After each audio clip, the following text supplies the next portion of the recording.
There are so many things you can do with the MB5 that there's no way we could cover all of them, but I'd like to show you one last usage scenario before going over all of the fine points of the MB5. Among all of the usage examples I've shown you, the MB5 can also be used as a frequency-sensitive noise gate. What's that, you may ask?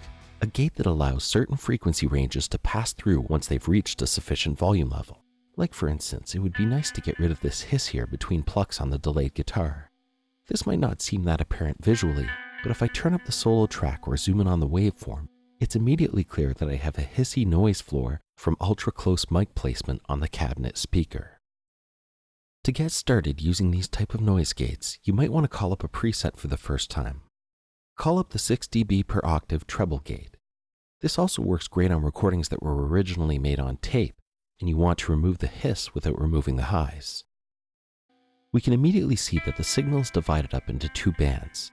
It's the second band that we're interested in controlling as far as opening a gate when there is signal and closing it when there is only noise. The key is to get the attack and release settings right on the gate so you don't chop off the beginning transients of a sound or prematurely cut off the sound's tail. The lower band is not noisy, so it can remain open, but we want the highs to decay as the sound decays so that it sounds more natural. You will want to tailor the crossover depending on the sound that you're cleaning up. The correct crossover point can be just as important as finding the right threshold, attack, or release. It's a game of listening, adjusting, and listening again to make sure that you haven't overdone or underused the treatment. There are a few ways to be safe while experimenting, which I will cover in a minute, but just know for now that if you stumble upon the perfect setting and then destroy it through further experimentation, you can easily get back to where you were, so experiment away. For this very last section, I want to go over all of the functions of the MB5 Dynamix plugin, not just the functions that apply to the audio examples or presets that I was modifying earlier. Some basic elements might get repeated, but with a different point of focus. So hang tight, there's a lot of information to cover, so let's get started. We already know that the MB5 is made up of 5 key sections: the master section, the main graph display, the crossovers, the current band and link section, and the mixer section. But there are some functions outside of these main areas. For instance, at the top of the plugin, there's a comprehensive undo and redo section that I was referring to earlier.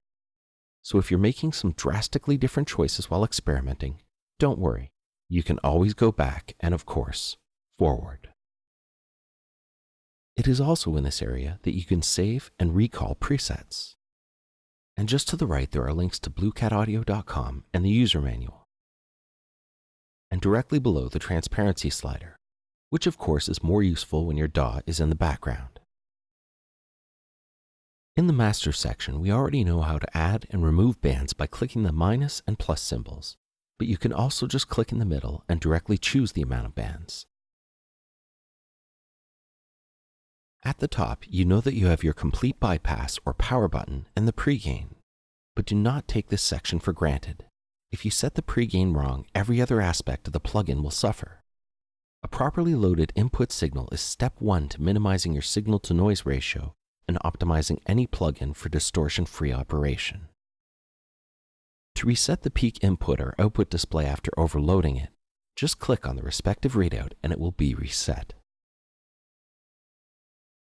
We've also covered the wet and dry balance, the limiter, and the output gain stages, but I'm going to crank the signal so it will be easier to notice the limiter working. If I pin the input and turn down the output for safety, you can clearly see the decibel reduction of the limiter on the signal.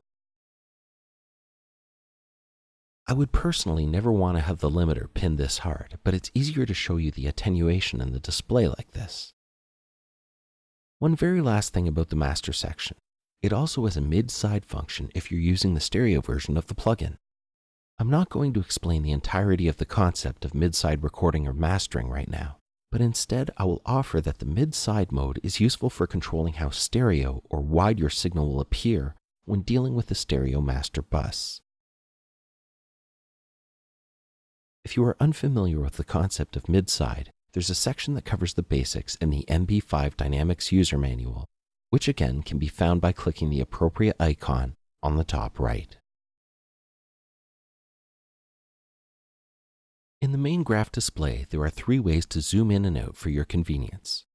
You can drag select an area to zoom in on and Alt or Option click to zoom back out. Or you can use the zoom sliders on the top left of the display. And you can also use the 3 range shortcuts.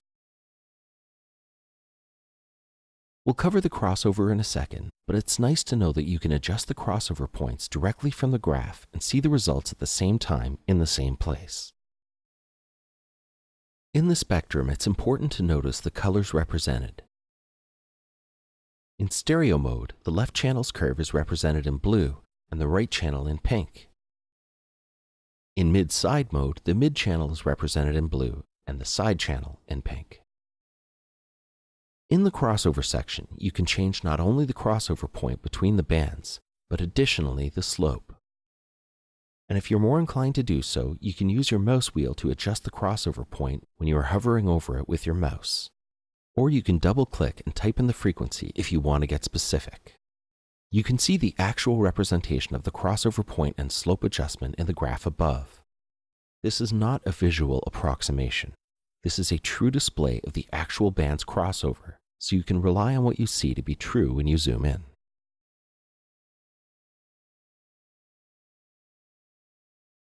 In the current band and links section, you can navigate between the displayed band's dynamic controls by clicking the left and right arrows next to the band number. This can also be achieved by clicking on the BlueCat logos above each band, or of course by clicking on the band number in the mixer. You can zero any of the selected band's dynamic controls by clicking the Reset button.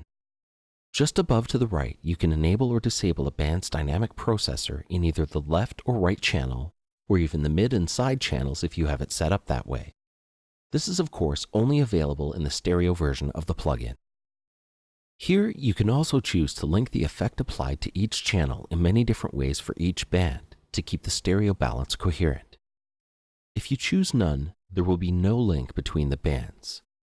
If you are unsure what type of stereo link to set up, choose average and the left and right envelopes will be mixed together to compute the dynamic response. The same game will apply to both channels. This would be the most classic example of a stereo link. When set to minimum, it will use the minimum of both envelopes to calculate the dynamic response. Again, the same gain is applied to both channels. When set to maximum, it will use the maximum of both envelopes to calculate a dynamic response. The same gain change will again be applied to both channels. In flip mode, you can apply the calculated gain of the opposite channel to enhance the stereo dynamics.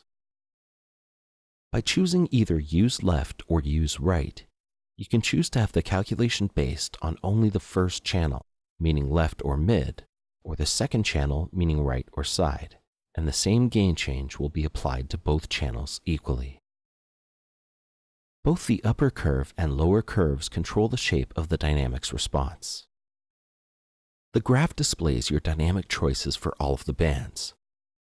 While you can see the curves for each band here, only the selected band's actual signal will be shown. For the selected band, you can choose the sidechain, which is to say you can choose which signal will trigger the selected band's dynamic adjustment. The envelope and mode subsection lets you control the time response of the Dynamix processor. Remember that when working with stereo buses of a mix, slower response times are usually more appropriate for low frequencies and faster times for higher frequencies, at least for achieving a more natural sound. The makeup gain is also unique to the selected band to compensate for volume changes.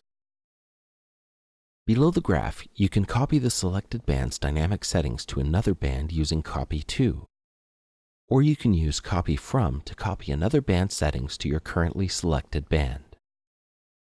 This is only the setting for the dynamics. Sidechain selections are not copied over, so make sure you have the sidechain that you want selected. The band link section at the bottom does just that.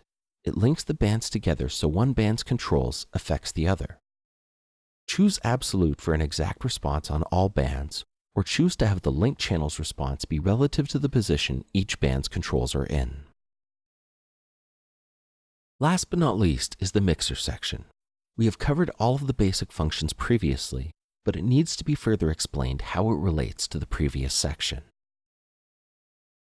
The upper curve threshold and lower curve threshold are represented on the graph at the bend or knee points in the line. The lower curve would normally be used for gating, and the upper curve would normally be used for compressing or limiting. Adjusting the knee of the compressor smooths out the transition between the affected and the unaffected signal. Just watch the knees as I smooth them out. By changing the upper curve ratio and the threshold, you can create a compressor, limiter, or an expander. Remember to look in the mixer display for activity, red for gain reduction, and green for gain increase.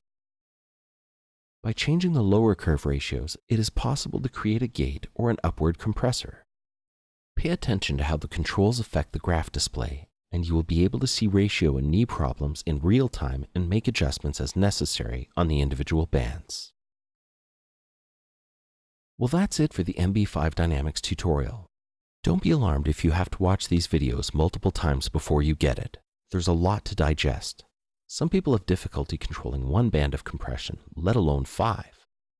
The key with all forms of compression is to experiment, listen, back off, and listen again. Compression can be creative and destructive, or subtle and tasteful. The choice is yours. Now you have the ability to control your dynamics infinitely with the power and elegance of the MB5 Dynamix plugin. Only from BlueCatAudio.